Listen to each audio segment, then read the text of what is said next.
Yes. All right, cool. Just wanted to kind of give you a little bit of background. Of course, this is Fort Worth's version of our big event for this year. Of course, May 15th, we had quite a few things going on, but kind of wanted to take you through what we know and what we kind of learned.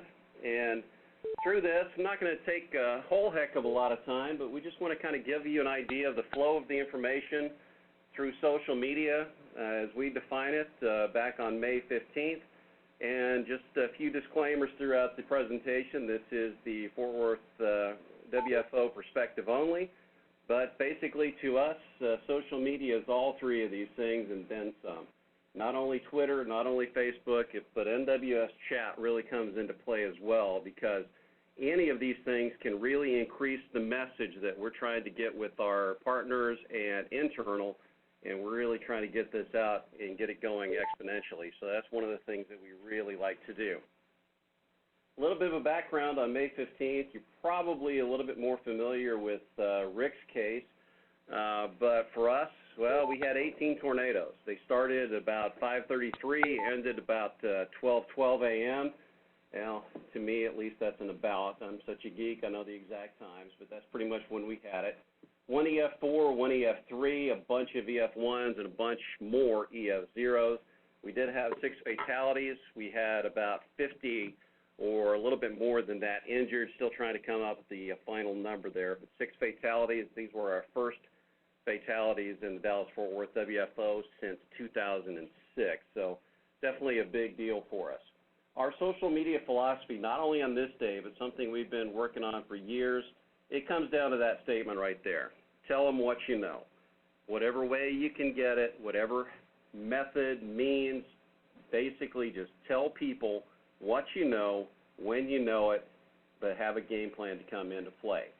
So before the event, this was on the day of May 15th, we have our tweet starting about 5:41 in the morning, and it showed to around 8:50. A couple of things to really point out, definitely showing the chances for severe weather coming back up, and it was pretty much right in this area just to the west and northwest and eventually down to the southwest of the Dallas-Fort Worth Metroplex. Basically, get ready for the storms. You know, we've got some storms this morning. They're going to move away, and then by 2:05, we kind of expect the things to start pop up.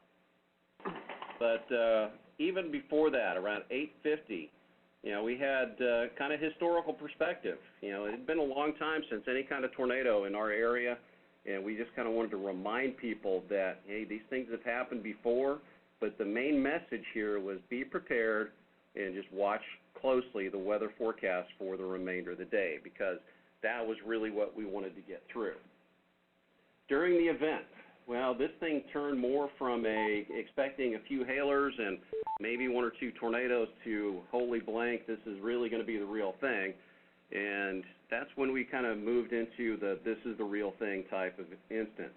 And at this point, we were tweeting, we were putting out Facebook messages, and we were chatting basically like crazy. So that was pretty much our message. This is the real thing. You've got to take it seriously, and you need to take cover when appropriate. This next chart is kind of funky, but basically what I went through and has grabbed all of our social media posts on Facebook and on Twitter, and I broke them down into about 10-minute chunks. So if we had one post per 10 minutes, I've got it here on the line there, that was the orange is the Twitter, the black is in Facebook. This chart basically comes down to before the event, we did a lot on Facebook, we did a few posts on Twitter, but that was about it. And then once the event really started to come into play, we were putting out tweets about once every minute. We peaked out about 7 messages every 10 minutes, and that lasted from about 7 o'clock to around 8:40. These were coinciding with the times of our biggest tornadoes, including the fatality-producing tornado down in Granbury, and our own version of, you know, merely a mile-wide tornado that was heading toward Cleburne. That would have been right there around 8:20 or so. So we were putting out basically a post a minute, maybe a little bit less than that, during the time when everything was going on. At the same time, our Facebook post kind of slowed down, but that's something that's been very consistent with a lot of these training sessions have been. The Twitter is more for the ADD, and then the Facebook is more of getting the message out. But fast-moving information was really coming out through Twitter by about that time. So how did we do it? Well, this is our operations area about 9 o'clock, and I know what some of you guys are thinking, and it's holy cow, that's a bunch of people out there. But the people in the little no symbols there, I want you to ignore them because those really aren't NWS employees. So if we take them away, what we've got is the day shift that had worked from 8 to 4, and this was around 9 o'clock or so. He was just getting ready to go home. We've got a couple of student volunteers and some shadowing that just happened to pick May 15th as a day to be here. Pretty good day to be there. And, of course, we've got a bunch of people on the right to be a ham support. So in the meantime, on the left, we've got our routine. We've got a public service desk. We actually had 2 people here on the public service side, and that was because we had one of our interns had only been on duty for about 2 weeks, so we really wanted to kind of give her some help and just kind of have some backup. So right there in the middle, we've got somebody on NWS chat. We've got sectorized warning decision-making going on here, and we've got a social media presence right over here. And yes, we do dedicate one person to social media whenever possible and one person over here to NWS chat because we pretty much think that that is the best way to get the message out, at least the way it works for our office. You have some incredibly dork right there in the middle is acting like a coordinator. Doesn't look like he's doing much, but this was definitely one of those all-hands-on-deck days. In this case, our coordinator, he was listening to, interpreting all the conversations going on, and basically delegating what was going to go out on chat, on Twitter, on Facebook. And in this case, we've got our social media person typing fast and furious. We've got a Hootsuite up. And essentially what would come into the ears of me or whoever else would find something that's a nugget we really wanted to get out, well, we would send it out through Facebook and or Twitter, and we would send it back out in NWS chat pretty much at the same time. We probably ended up with about 3 to 1 messages on NWS chat that we did on Twitter and on Facebook, but pretty much we saw the entire thing going out. And at this point, we're pretty much leading the conversation because, as you can see here, well, we've got Channel 5 that kind of got blanked out there for a second, but we've got the other 3 stations on air and pretty much saying more or less what we like them to say, or at least trying to lead the message that way. After the event, this is where we really started to come into play. This philosophy is still the same. Tell them what you know, and at least in my perspective, and I'm not even going to give this one and blame Bradshaw, this one is me. To me, this is just as or more important as during the event itself because we went out, we started tweeting very early in the morning, 4:27. We put out, hey, we got our surveys planned. TV Mets went on in the air at 4. Of course, they were talking about that at 4:30 or so. And then we've got a bunch of other things going on, including this one here about 10:14, preliminary report from damage survey team down in Hood County, where we definitely found the EF4 damage. So this was one of those things where in the past we would mainly wait until late in the day before we really had everything finalized and get the message out. But this is one of those things that it kind of came up into the why wait category because when we saw that picture of a couple of slabs down at Granbury and a lot of more damage going on, this is where the message really started to get out, and we essentially looked at this as a kind of a teachable moment. But the philosophy back at the office was definitely the same. This is Greg Patrick, our Sioux, best picture I could find from him, plus he's not here, so he's going to kill me for this later. As these pictures came in, well, they all kind of went through Greg or whoever else was there at the time. We were using the DAT software, and as he would see these, he would just fire it right back out. So the philosophy was pretty much the same. Tell people what you know, and whenever you know it. There's no real reason to wait, at least for any amount of time. Not only did this help the media because it had a continuous flow of information, it definitely helped the EM community because we had all sorts of data coming back in, and we were giving them the same information as we were sending out to the world. In fact, that was one of the big lessons learned is, don't send it out before you tell the EM, but we kind of learned that one a few years ago.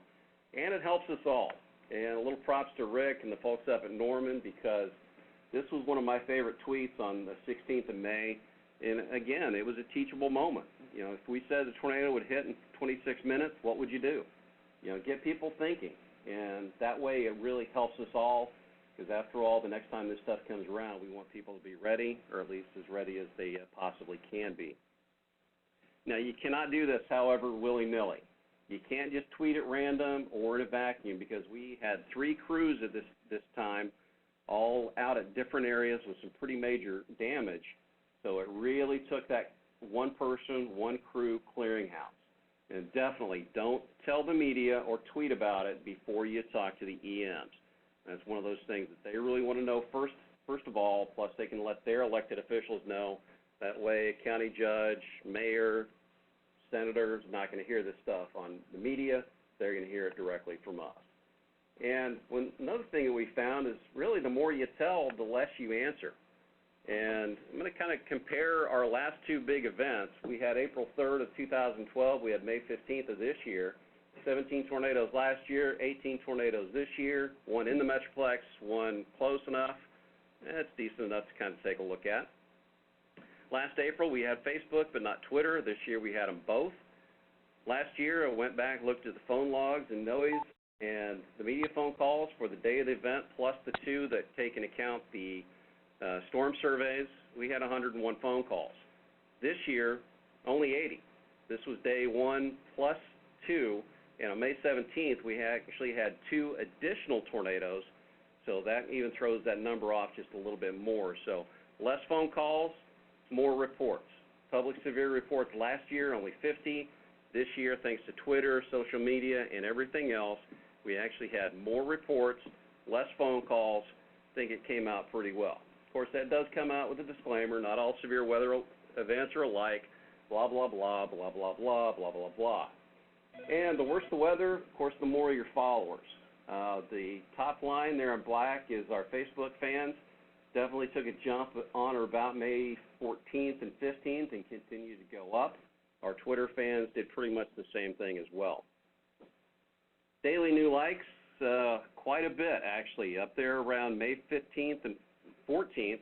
We actually had a few more likes on the 14th talking about the potential for the 15th than we did on the day after, and then 466 on the 16th, and then something happened up in Moore, and whoa, 2,900 new followers for that day. So no big deal. Likes are really not the biggest way to see exactly what's being used and all that.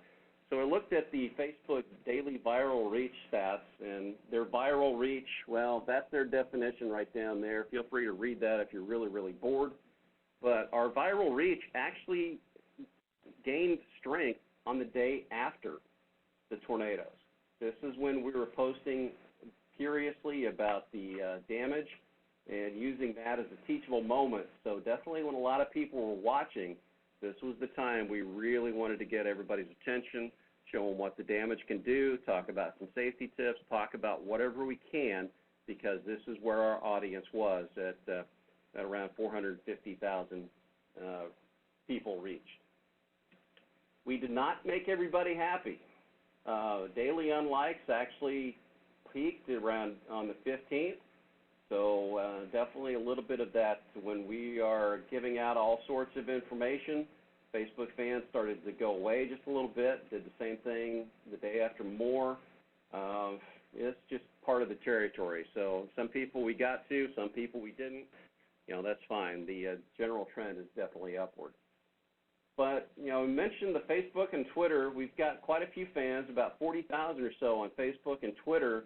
But one of the things that we've really tried to strive for is not to think about this as social media. Because, at least in our markets, we've got 8 markets here, television. That's 2.9 million televisions. So it's Facebook, Twitter, and chat. That's where we can really lead the conversation because those TV Mets have the Twitter accounts as well. So this is where our opportunity is to tell people what we know, not only in the traditional social media, but the real media as well. NWS Chat, that's where we can really lead the conversation, putting all 3 of these things together. and not using one or the other in a vacuum, but when it comes down to it, everything really starts to come into play. Essentially, it comes down to tell them what you know, whenever you know it. We do dedicate a social media position in order to communicate effectively, and our philosophy really comes down to that third bullet there. I mean, in the absence of any kind of official information, people are going to make up their own. So let's go ahead and tell them what we know, tell them what we think, tell them when we know it and all that, and definitely use those media partnerships to get the word out. That's Facebook, Twitter, NWS chat, phone calls, any way possible that we can. Our goal is to really create the message and get that out and about so everybody can be informed. And that's pretty much what I've got. I'll take this time for any kind of questions, comments, and any kind of insults you might want to throw my way. But you name it. But, Tim, I'll throw it back to you for questions. Thanks. Hey, Mark, there was one question on Twitter. Did you guys link your Twitter and your Facebook so that the same message went to both platforms at the same time? We use Hootsuite, so there were times where we would type out the message and we would make a decision. That goes to Twitter, that goes to Facebook, that goes to both. And It was just a simple thing of unclicking the Twitter or unclicking the Facebook for most of those times. Hey, Mark. Yep. This is Eric in Binghamton. We may have missed the very, very beginning, so this may have answered the question, but you said something when you showed the picture of your Sioux, and you mentioned DAT. What's DAT? That is the Damage Assessment Toolkit. Oh, okay. That, if you're not using that, probably should be. There's been some back and forth on the WCM forum on that one, but we find that to be incredibly helpful. Okay, thank you. Okay. Yeah, basically, Eric, what it is it's a program that you can run on a tablet or a laptop. You take it out into the field. It knows it has GPS, so it follows you around, and it syncs up with a GIS server so that your pictures and any information you enter is immediately relayed back to the office in real time and with the correct location and time and all that stuff. Okay, thank you. Hey, Mark, Jim in Birmingham. Yes, sir. Hey, I've noticed over the years, and having worked in Fort Worth, that we're seeing that the amateur radio reports are becoming less and less. In fact, a lot of the amateur radio reports are basically people who are just keeping up with social media and that coming in. And we're actually thinking about changing the philosophy. We're actually thinking about trying to use our hams to help us monitor the plethora of information coming in through social media. And was wondering if you had any thoughts about that, or if you're still getting a lot of reports coming in from amateur radio. We're still getting quite a few reports in from amateur radio.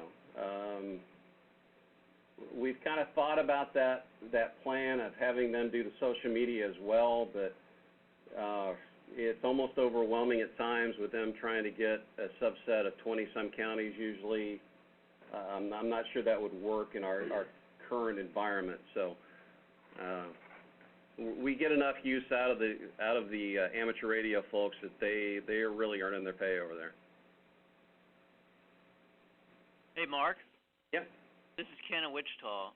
The question I had was on your image at the 9 p.m. and you showed your staff there. I was wondering how many NWS staff members did you have on at that time? 1, 2, 3, 4, 5, 6, 7, 8, 9 with 2 public service. Okay. And how many radar operators you have there? 2? 9. But we had primarily these 2 right here. Okay. All right, thank you very much. Uh-huh.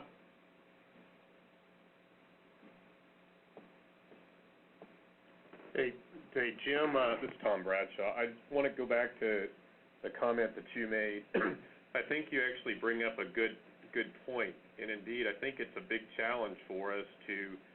Obviously, Mark's talking about how we disseminated information via social media regarding what we knew, but I think one of the challenges for us is how we're able to effectively monitor social media, because obviously there's several large hashtag groups that we're following at any one time, and there's a lot of content out there, and I'm not sure that we've got that figured out as far as how we dedicate somebody, how we find the resources to monitor that information. So you're suggesting using your hands, and that's, I think regardless of where you go, I think that's certainly something that we've got to do a better job of figuring out.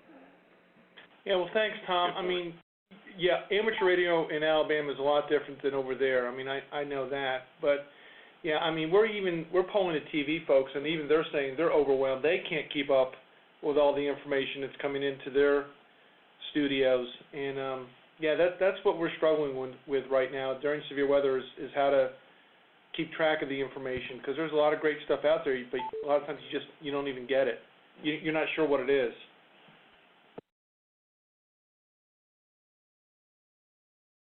Hey, Mark, This is Lauren over in New York City. TXWX or FWD or a combination of both? Say again, please. Which hashtags did you use for Twitter? Let's see. We use DFW Weather, DFWWX, and FWD Spotter, and then the generic TXWX, which gets you everything from El Paso to Brownsville to here. But DFWWX is the big one for us.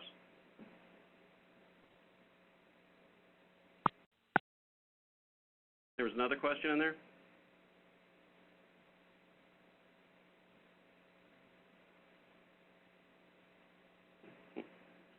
Hello? Hello? Yeah, I got a question. This is Steve in Milwaukee. When using Facebook during an event, is it better to post new posts every time you make a comment, or is it better to start, say, make one post and then just have that conversation going through the event, meaning you're just adding to the comment section? Which way do you think is better? That's a good question. I don't know, Tim, can you have a better answer for that than I would? I would say okay. New, but I'm not sure. Yeah, I'm just I haven't really thought about it, but off the top of my head, I would say if you make a post saying a thunderstorm's approaching a town and a conversation develops about that, I think you keep going on that. But if you have another storm that you want to post about, I think you would, of course, start a new conversation. I know that Fort Worth did a great job in updating. They had new posts for as the storms approached the town. So I think, Mark, that's what you guys were doing was you put a timestamp and then you put a radar picture as the storms are approaching certain localities. I'm not sure exactly what the best philosophy is. I know that if you cut down on the post, that might make some people happy, but at the same time, it might get your more important information might get lost. Yeah, that's my concern. I was just thinking if you make too many posts, then you get people probably more annoyed and in some cases just unliking the page because they don't like the traffic. Right. Yeah. Okay. Thanks. I'm not sure what the answer is there. I guess try it out and see what your particular fans like. Okay. Thanks. That's a great question. I hadn't thought about that either, but that's a good one.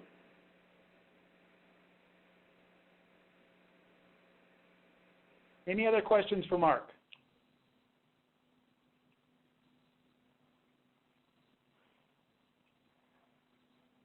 All right, hearing none, well, Mark, if you could make Rick the presenter, and we'll hand things over to the WCM at Norman, Mr. Rick Smith.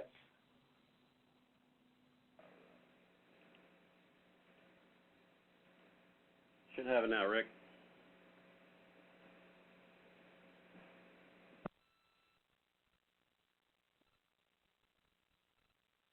All right, I think I got it. Hold on one second.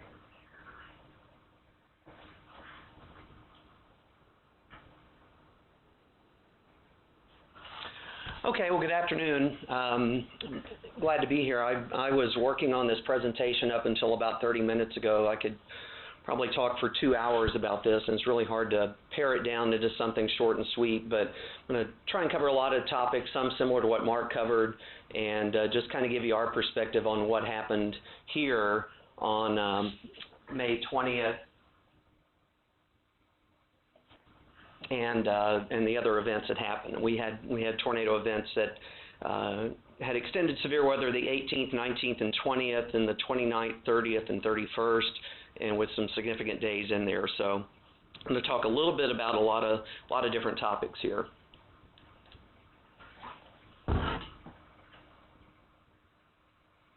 So I'm going to my objective, kind of like Mark's, is to just kind of show you how we incorporated social media into our severe weather operations. I'm going to focus mainly on the May 20th tornado event, but may also talk about some of the other significant events that happened during that time period. Essentially, the same setup that we had in operations on the 20th is what we used on the 18th, the 19th, the 29th, the 30th, and the 31st. So it's pretty much the same for all of those. Mark showed a chart similar to this, and I'll just kind of show you. I didn't get the stats for our Twitter put together for this, but we had a lot of new Facebook likes. These are the daily likes starting May 18th and continuing up until early June. May 18th, 19th, and 20th was a 3-day period of severe weather, Saturday, Sunday, and Monday. Of course, you see a huge spike there on May the 20th. That's the day that the Moore tornado happened with 5,400 new likes. That kind of tapered off in the weeks or the days afterwards, and then we had another big high-end severe weather event coming on the last few days in May. So we saw it spike again with 3,000 over 3,000 new likes on the 29th, and then our big event of that period was on May 31st. We had 3,200 new likes. So that I was trying to keep up with it during the event, and I just completely lost track. Twitter, I think we probably doubled our followers. I'm not exactly sure of the numbers, but it was not as dramatic number-wise increase, but the percentage was way up there. So it was very, very impressive. I wish I would have thought to do the reach or the viral reach and the unlikes, but I'll put that together too, because I think that'd be interesting to look at. I'm going to focus mainly on the event that affected the central Oklahoma area, the Oklahoma City metro area here on May the 20th. This is when we had an EF5 tornado that struck the city began in Newcastle, Oklahoma, then moved through parts of South Oklahoma City and the city of Moore. This got a lot of national attention. Obviously, we had a fairly long track tornado, a violent tornado that moved through the densely populated area at about 3 o'clock in the afternoon, and we had 23 fatalities from the tornado. 7 of those were school children, and numerous others in different locations around the area.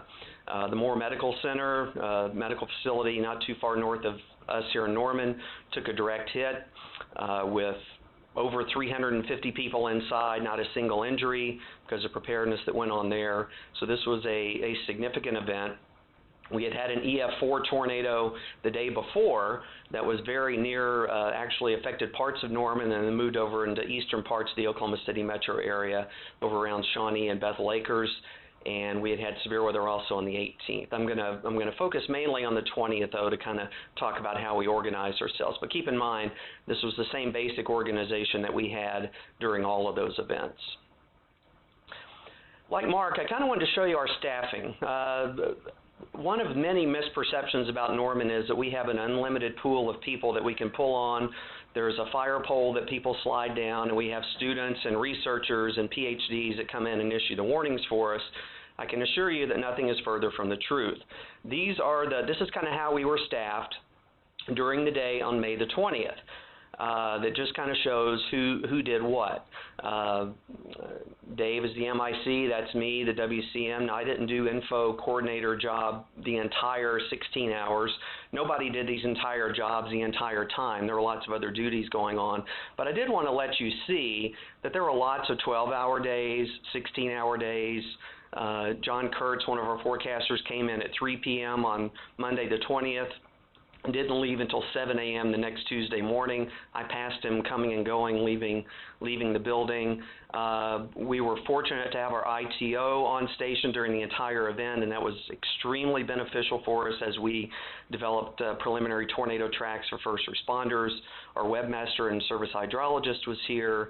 So we had, this is, a total of, 11 people, and really 7 of those are meteorologists, and really the core of the warning operations was done by a couple of people, the actual, pushing the button on warn gen, but it was obviously a team effort. So we did not have 25 people in here working. We did this with essentially our core staff, and keep in mind this was the 3rd day in a row of severe weather, so a lot of the people that you see here that worked 12, 14, 16 hours had done the same thing on Saturday and on Sunday. So I just want to point out that we are a very special office, but not in the way that a lot of people think. We do not have an unlimited supply of people to come in here and do the work for us. So that's all I'll say about that.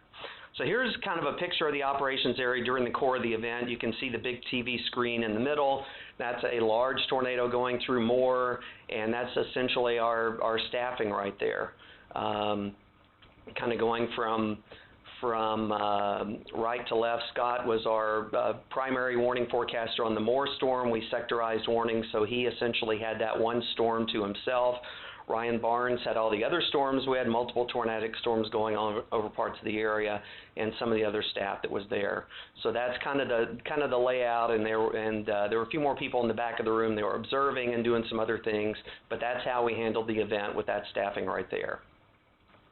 I'm going to talk about our position that we've kind of named it here, Information Coordinator. This is a screen capture from a video. There was a activity going on in a hazardous weather test bed next door to us, and the person that captures video for that came over and captured video from our operations, and that's kind of a screen capture showing the Information Coordinator workstation with Hootsuite and Twitter and other things that were up there. So really this position is very similar to what Mark talked about at Fort Worth, only this one kind of combines a couple of different functions. The Information Coordinator manages really the outgoing flow of information out of the office, and the goal of this position is to ensure a consistent message across all platforms, whether it's Facebook, Twitter, NWS chat, or media interviews. The job of the Information Coordinator, this is another angle from that same day, is I was sitting in that chair for part of the event, and really my job was just to listen to everything that was going on in the office, what's on television, what are the forecasters talking about, what are the concerns, what's the new and upcoming threat that we're faced with, absorb it, filter it, condense it down, there's a lot of verbs there, summarize it, explain it, and then pump that out in as many different ways as we can, mainly Twitter and Facebook and NWS chat. So I'm, in my role when I was here as the Information Coordinator, I'm not really making a lot of warning decisions or coming up with original information. I'm just kind of absorbing everything that's going on in the room and passing along and sharing information that I think is relevant or important or that's good to be shared outside the office. And sometimes the information would go solely on chat, sometimes it would go everywhere at once almost. So it just depended on the information that was there. There was a lot of discussion on the social media forum about how Norman was able to do this, and we saw how Fort Worth was able to do it. It's a very similar situation. As Information Coordinator during these events, this one person handled every bit of social media. One person did every tweet, every Facebook post, most of the NWS chat activity, and when we weren't doing that, we were also briefing emergency managers, talking to public school systems, giving them advice on whether to hold their school buses, talking to university emergency managers, and doing media interviews all in between, and also assisting with critical decisions within the office. So the one person was doing all the social media, but they were also doing lots of other things too. So I wanted to point out that even with the volume of activity we had on social media, there was still a lot of other stuff going on in this one position. I broke it down by hour. Mark did his in smaller segments, but this is May 20th, and this is our Facebook posts per hour, starting at 5 o'clock that morning and going until about 8 o'clock in the evening. Started off kind of slow in the morning, but as we ramped up to the event, then we started posting more frequently. The tornado that hit Moore developed just before 3 p.m., so we see a pretty dramatic ramp up in our Facebook posts, about 7 in the hour preceding the tornado's development. And then we did a lot of Facebook posts as the tornado was ongoing in that 3 p.m. to 4 p.m. time frame. Most of those were done during the lifetime of the tornado. The tornado developed around 2:56 p.m. and ended around 3:35 or something like that. So that's kind of the lifetime of the tornado. We kept the Facebook posts going into the evening. 6 p.m. I don't know what happened. Maybe that's when the pizza got here or something. I'm not sure, but we kind of slacked off there a little bit. But we had severe weather ongoing for hours after this, and we were also posting things after the storm. So it wasn't just pre-storm stuff. It was also post-storm information we were sharing. Here's a similar graphic for Twitter. This is beginning at 10 a.m. on May 20th and going until 8 p.m. So between 10 and 11 o'clock, we tweeted 4 times. That's kind of how you look at the graph there. Things really picked up around noon when we started really ramping up the urgency and the frequency of the tweets and the information that were going out. In the hour or two preceding the development of the tornado, we peaked at almost a tweet every 2 or 3 minutes there in the 1 to 2 p.m. time frame, just a variety of information. In that time frame, we were offering advice about, don't get in your car, don't get under overpasses, just kind of last minute safety call to action type information. And in that 2 to 3 p.m. time frame, it was very much storm tracking, almost volume scan by volume scan. This storm is intensifying quickly. People in Newcastle need to watch this storm closely.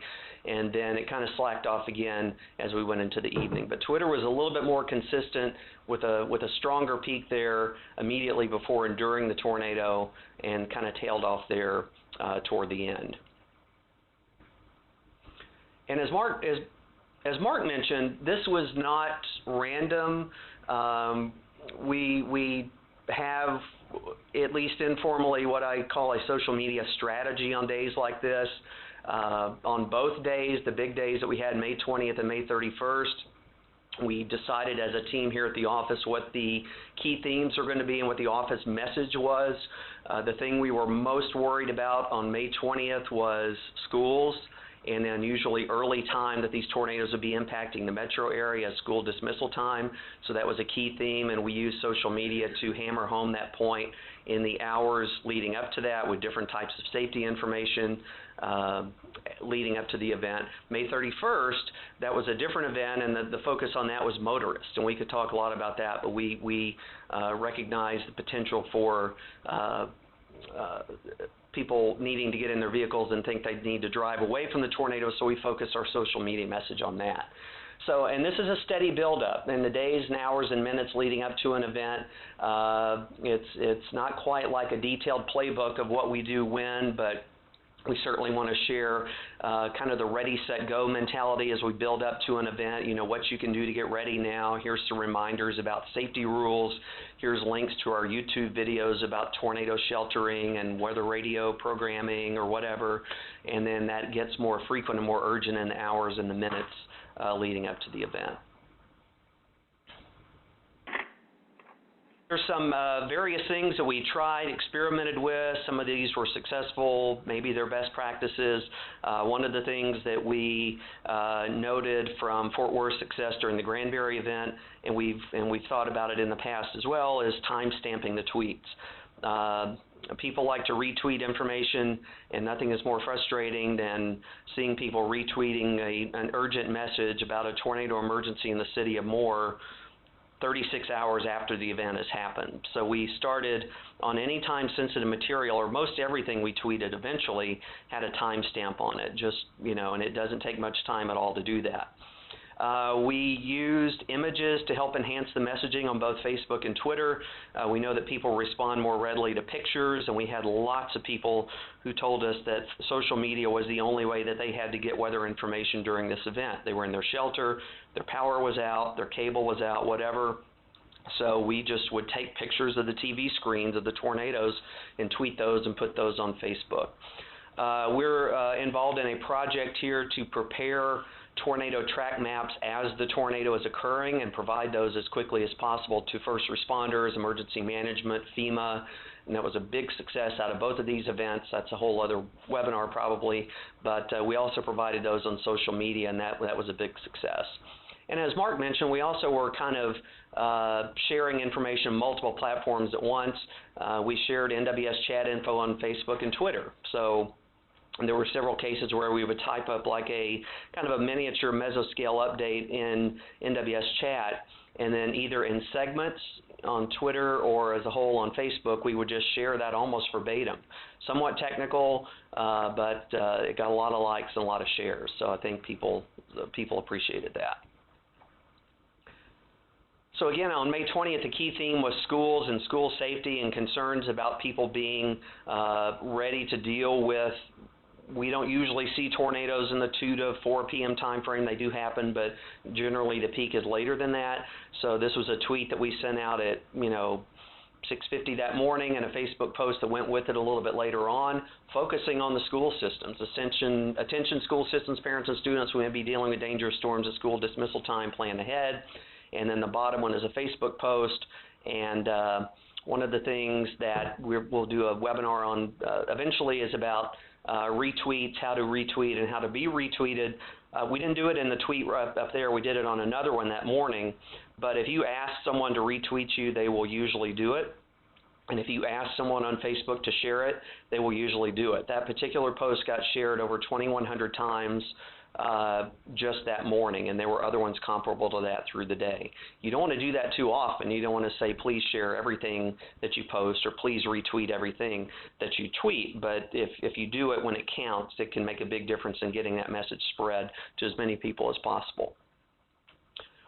We were not just dealing with one storm. We had multiple tornadic storms going on at one time. So this is a radar capture from about the time the tornado is getting ready to move into the metro area there. That far northern storm is the Moore tornado, and we had other tornadic supercells down the dry line into south central and southwest Oklahoma and down into our western North Texas counties. We had multiple tornado warnings in effect. So one person, the same person that posted on Facebook about if you're in the Oklahoma City metro area, here's some immediate tornado shelter guidelines. A minute before had just posted about a tornado warning well south of the Oklahoma City metro. So it wasn't just one storm, it was multiple storms, and maintaining a balance between covering the storm in our backyard here versus covering the storms down south, that was a challenge sometimes. And I'll be honest, we didn't provide nearly as much blow-by-blow information for the tornadoes in Stevens County as we did for the ones in the Oklahoma City metro area, but we tried very, very hard, and we did get positive comments about the work that we did with that. Like I said before, one of the things we know is people respond to pictures. So somebody was in the office taking pictures. So that top picture is me with my iPhone taking a picture of the screen on channel 5 right as the tornado first developed at about 2:56.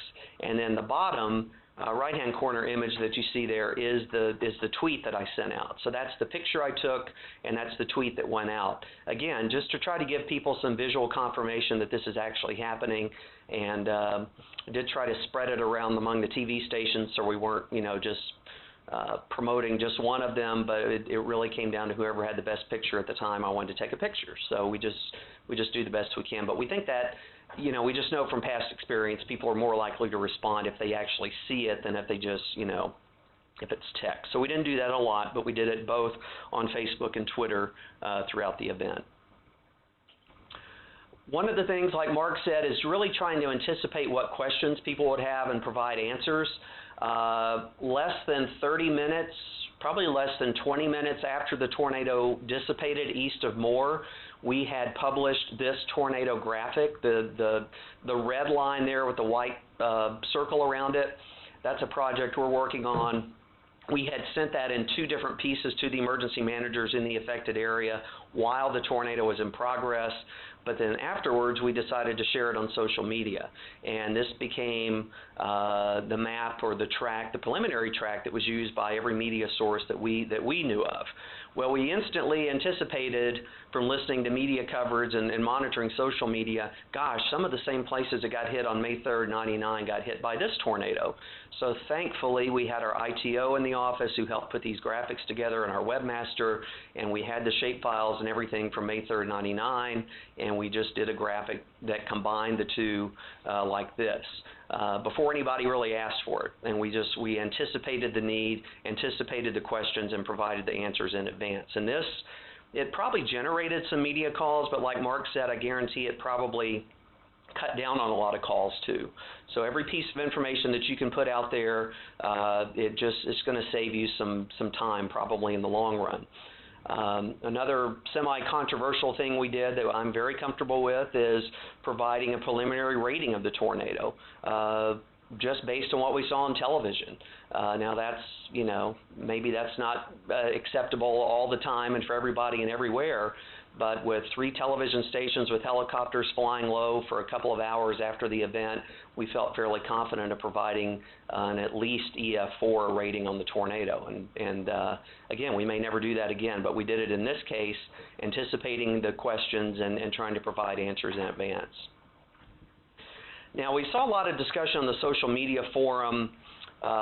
People were very complimentary and very positive about what we did in our office, and I'm sure likewise what Fort Worth did for the Granbury event. But we got lots of comments, lots of questions about, well, that's fine, you can do that in Norman, but we can't do that here. And here's a list of reasons why people have mentioned they can't do it in their office. It's only experimental. Maybe we'll do this when it becomes official. It doesn't matter to me if it's experimental or not. I mean, if you're not successful when it's experimental, it's not going to be successful when it becomes official. Not enough buy-in from the staff. Maybe it's only 1 or 2 people in the office are active on social media. We don't have as many people. I've already talked about that. If we do it for this tornado event, people are going to expect us to do it every time. We don't have enough people to dedicate the resources to social media. And why should we bother? We don't have that many followers in our area anyway. Well, I'm not going to, hopefully some of what Mark and I have talked about addresses some of these. I can tell you it's just my opinion, and I'm biased by being here, but there's 121 other Weather Service offices in the country that could do this exact same thing if you want to. If the same event happened in your CWA, in your office, if you want to do the social media, if you want to have the presence, if you want to provide the amount and the quantity and the quality of information, it can be done. It may require some changes within the office on how you prioritize and do things. And anyway, I won't say any more about that, but I'm just saying you can do it if you want to. Here's a few comments that we got from people. I mean, to me, this makes it worth it. The top one, we do not have cable or an antenna, so this is how I'm keeping up with what's to come. Thank you so much. Please keep it up and don't wonder anymore if it's working or useful, because it is. Here's somebody from South Central Oklahoma. The media started focusing on the metro area, and she says, your post kept us informed because the news stations were focused on the metro. We're in a small town in South Central Oklahoma. Thank you. Couple more here. This lady was passing through or on a kind of a mini vacation with her husband, and she says, this is the post that I read Monday morning that made my husband and I decide to return home several hours early from our long weekend trip. We ended up driving up I-35 through Moore about 2 to 3 hours before the tornado hit. Thank you for keeping us weather aware. And then finally, this one, I want to thank you for all that you do. I live in Moore and paid close attention to your warnings. I pulled my children out of school at 11 yesterday.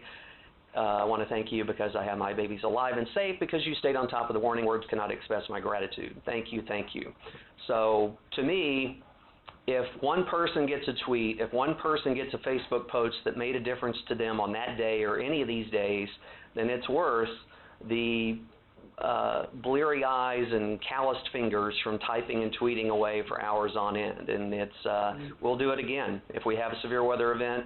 That's a commitment to us. If we're going to call in people to issue warnings during a higher end severe weather event, we're going to call in somebody to man the social media desk, the information coordinator position. So, okay, that's all I have slide-wise. I'll be happy to take any questions that anybody has. Hey, Rick, this is Chris in Great Falls. Hey, given the magnitude of the event and the number of events that you guys dealt with, was fatigue ever a concern like it is for warning operations? Definitely, yeah. I mean, you can only do You can only do so much of that. On May 20th, I did it for a few hours and then got diverted off into doing media, and then someone else came in and did it. And I would, in an event like this, I think you need to, if you have the staffing and the personnel to do it, I think you probably need to consider rotating people in and out of this position just like you would a warning forecaster. You don't want a warning forecaster sitting there for 8 hours issuing warnings. I don't think you want somebody doing this for that long either, if you have that capability. That's a good point. Rick, this is Frank in Charleston. I got a question actually relating to May 31st, and I didn't touch on it too much, but how did you all handle the situation where you had the tornado warnings and the flooding going on both in the metro area at the same time?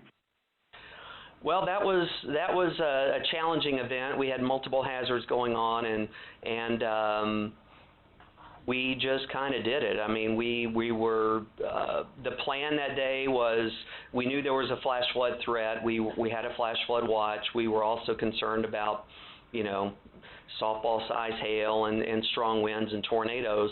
So we, the main hazard was tornadoes, and we were certainly keeping up with that. But I think we were fairly quick to recognize the transitioning threat there with the flooding. So we were just, tweet about the tornadoes, then tweet about the flooding, and then just go back and forth. So it was still one person doing all of that for most of that event, but it was that was a much more challenging event, and we could do a whole other session on that. We had all kinds of other circumstances with that event too, with safety messages and things like that. But that was a much more challenging event from every perspective than the May 20th event was.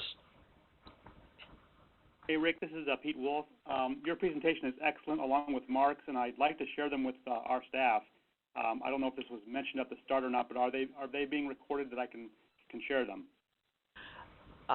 Tim, you can chime in, but I know that the presentations will be available. I'm not sure about the recording.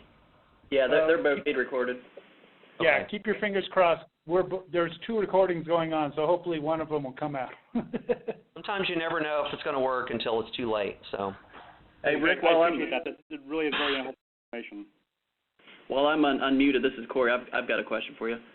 Okay. You mentioned on the one slide with why can't we do this at our office, and I think the second bullet maybe was you're going back there. You'll help me.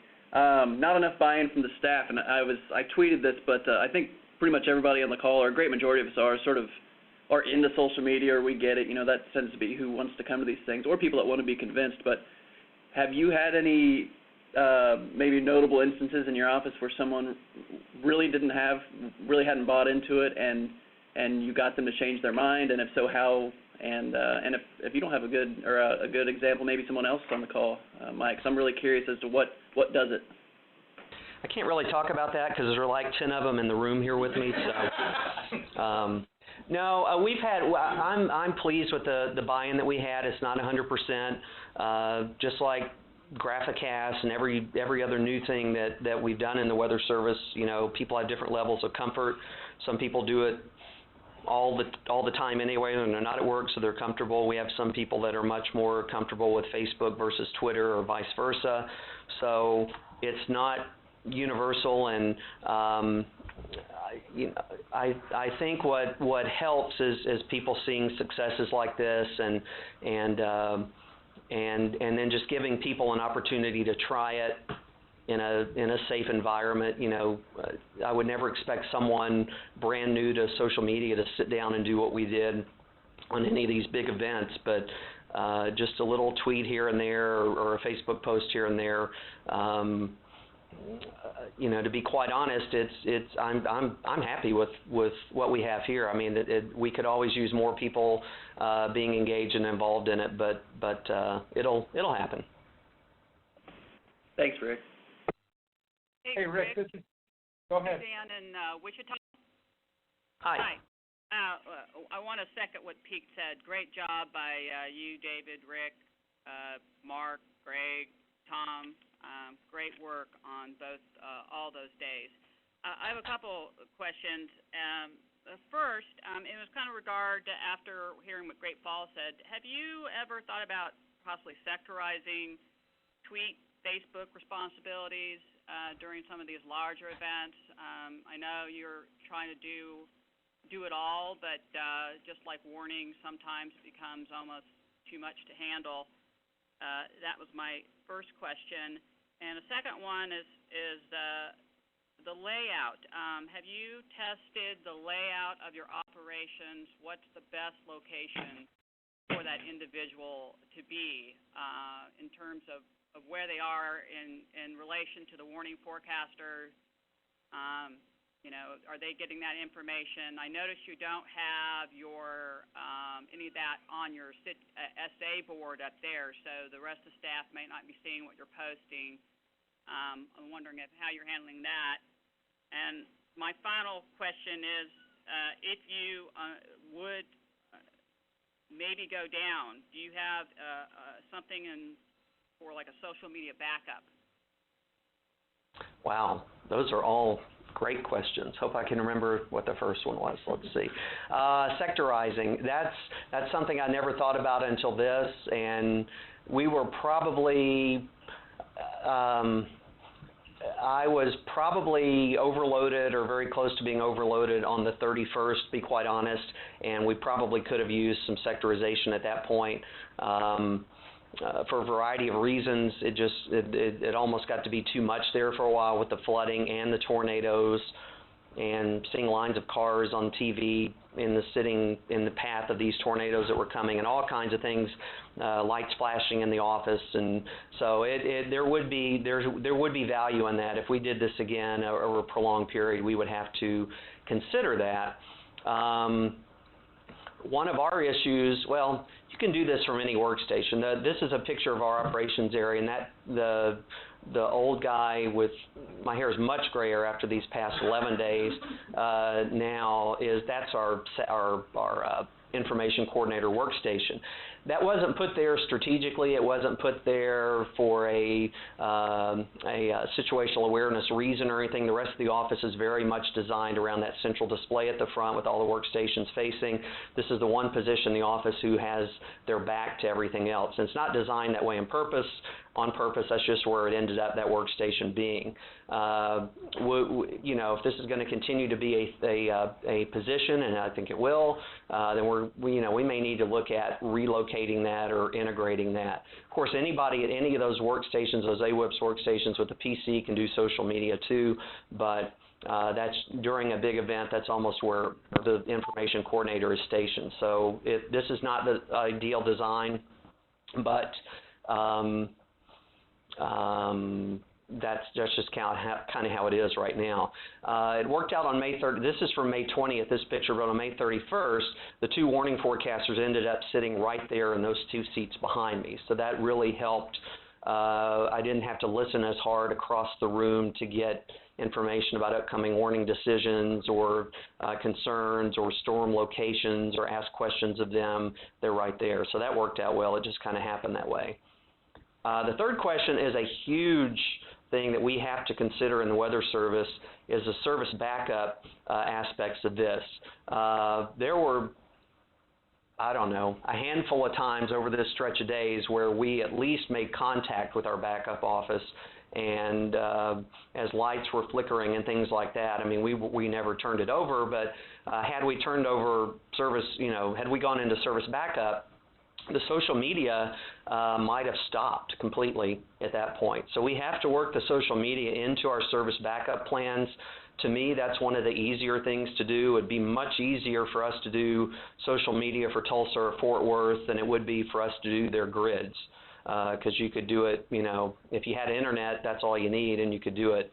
But we really need to think about that, and that's something I think that I've seen some discussion of that on the forum and things like that, but that's a huge thing that we really need to consider, is the aspect, if people come to expect this and are expecting this information as part of our services, we can't just say, well, sorry, the lights went out or the phone line got cut and we can't do it. I mean, we somehow or another we have to continue doing it even in backup.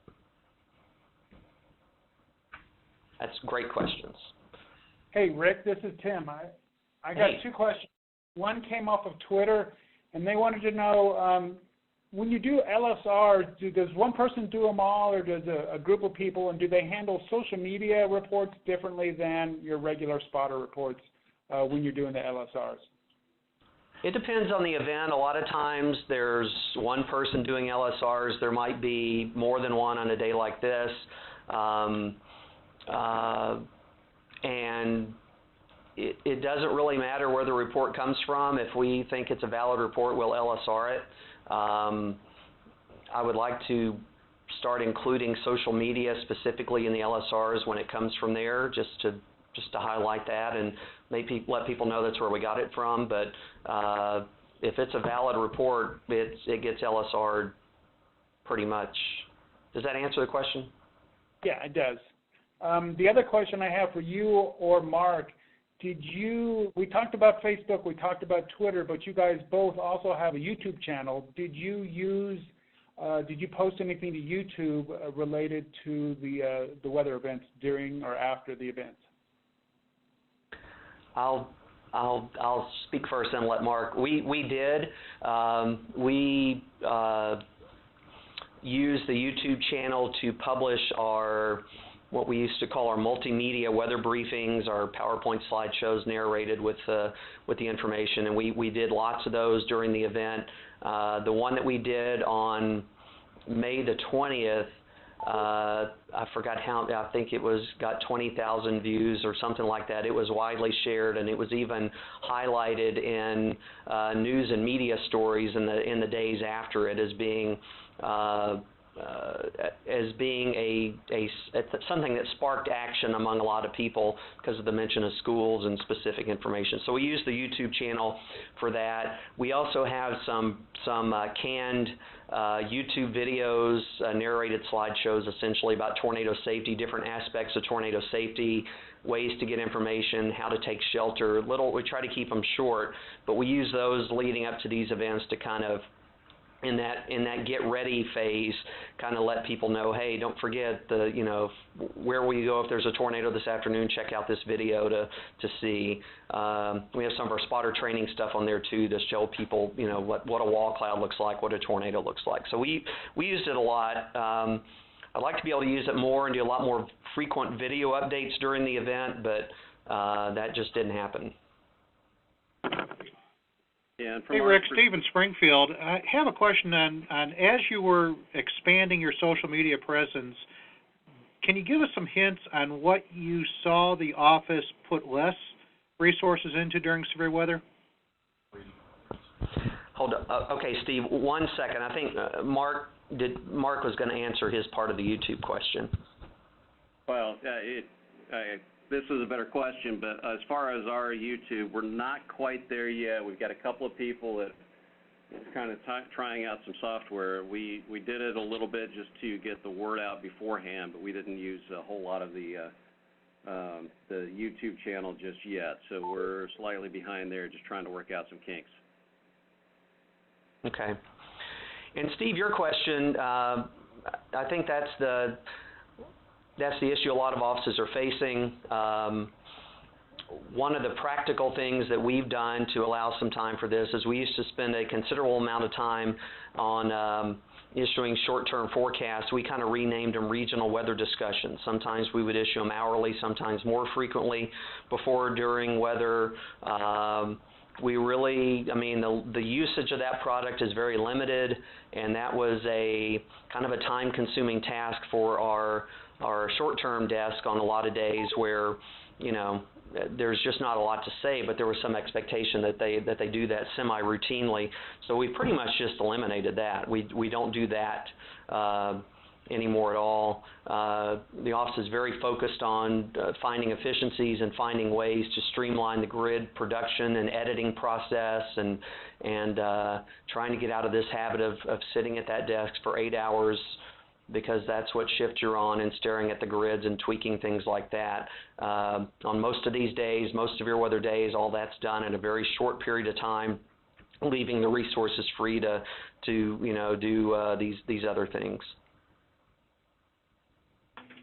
Yeah, and Steve, I would answer that question the same way. It all comes down to what's the priority at the moment. Is it more of a priority to get something out on chat, on Twitter, on Facebook, than to fix that 1 hour grid or something like that, or the short-term forecast? Or it just all comes down to what's the biggest priority and what's your biggest bang for the buck. And when you got tornadoes and severe weather on the ground, that seems to take the priority, and make sure you can amplify the message from there. Hey, Rick. This is Eric in Binghamton. I had a question on kind of your philosophy as an office on posting to Facebook and Twitter. I was thinking back to the graphic that you showed where you had a number of Facebook posts per hour, and a couple of those hours you had more posts to Facebook than you did Twitter, and then other hours you had more to Twitter. Just here in Binghamton, I know we seem to do more stuff to Twitter as like a rapid-fire type of posting, and we kind of hold back on Facebook. Is there a certain philosophy you guys have, like, this is definitely for Twitter, or this is definitely for both, or is it, I'm just kind of curious your thoughts on that. Not really. I mean, it may depend on the person, but I was not working as smart as I probably could have on these events, because I don't think I did a single cross post to Twitter and Facebook. It was type something in Twitter and then type something in Facebook. And I mean, a lot of the content was the same. If you go back and look at, blow by blow, which ones were shared on which, I mean, there is no real strategy for this type of information. Definitely only goes on Facebook or vice versa. I mean, just about anything that we did could go on either one. It's just the character limits that you have on Twitter. So there was not really any strategy involved in what went where. And if we did this again tomorrow, we'd probably do a lot more Hootsuite, cross-posting, and things like that when possible. Because a lot of the Facebook posts even were very short tweet-like messages that were very fast, 332 tornado crossing this highway and things like that would have very easily lended themselves to just doing both at one time. Okay, thank you. Hey, Rick, this is Jared in Grand Rapids. Can you hear me? Yes. Hey, I have a question concerning basically the preparedness. When it comes up to the event and you guys know you're having possibility of a large tornado outbreak, hail producers, and so forth, it's not just the message itself, but also the quality of the message. Let's say like the maps that you guys create, they're excellent maps. What we typically do is we're looking at the SPC outlooks and getting a good idea where we might have our severe weather location or located. But what I'm finding is a lot of people are interested in those localized maps. So what I'm looking at is the KMZ files that the SPC produces, and we're putting them into Google Earth and kind of zooming into the location. And we actually, or I created a image on Facebook and did the snippet tool and kind of cut it out and made it personalized for the southwest lower Michigan area, and it turned out to be one of the highest shares and highest liked items that we have in our Facebook period. I'm wondering if you guys have had any comparison on that, whether you've used national or localized maps and whether that made a difference, and also the timing of when you post it, like let's say 7 a.m. versus 5 p.m., when maybe the majority of people would be home as opposed to maybe 12 p.m. in the afternoon. Yeah, those are great questions. I know people, one of the things I think that we found out of this that we're going to be working with all of the other members of the integrated warning team here is the consistency of the messaging and some of these maps and graphics. That's way too big of a topic for the time we have here, but I know people on Facebook and Twitter appreciate the maps. We always do our own locally. I don't think we ever almost never post an SPC graphic or anything from a national center. It's always, ours locally produced and kind of fine-tuned for our particular area. This graphic here is one that we did that morning of the 20th, and it doesn't say slight, moderate, high, anything like that. It just identifies the threat areas and the peak threat areas for tornadoes. So everything that we do, almost everything we do, is locally produced in the WFO. And what was the second part of your question? I'm sorry. It was the timing of the post. Have you guys ever, dug into how many likes or shares that you've got? Let's say if a lot or a majority of the people in town work maybe an 8 to 4, 8 to 5 job, are you finding that your morning posts, let's say you have a tornado event on the 20th that was coming up, and you posted a message to say, okay, this is the setup for today, we might have tornadoes, and you posted that at 6 or 7 a.m., are you finding that you're getting a lot more likes as if you posted it then as opposed to maybe 12 in the afternoon right before the outbreak started? We haven't really dug into that, and I think we're going to have some future training maybe on how to do that a little bit more. I need to learn some more about how the analytics work and dive in and do that. And I pay some attention to that if we're doing things for Awareness Week or, just more generic posts. But on a day like this, we didn't worry too much about it. It was pretty much a stream of information. I like to try to post something and get something out before people head out the door to work that morning if they're checking it on their phone or when they're leaving for work or whatever, and try to get some good detailed information. I think this post that you see on the screen here came out probably in that 7 a.m.-ish time frame. I can't remember, but we try to hit that on a day like this. But on days like these, it was pretty much just a stream of information without any regard to targeting the times or anything. It was pretty much just tell people what we know when we know it. Okay, thanks. Okay.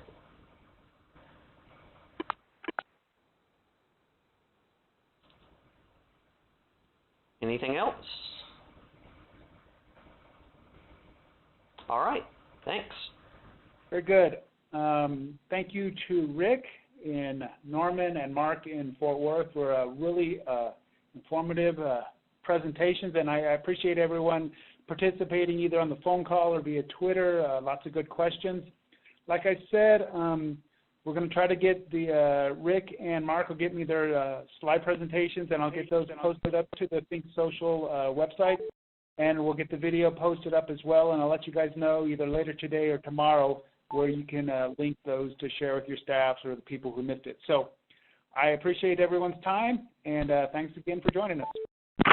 Thanks, everyone.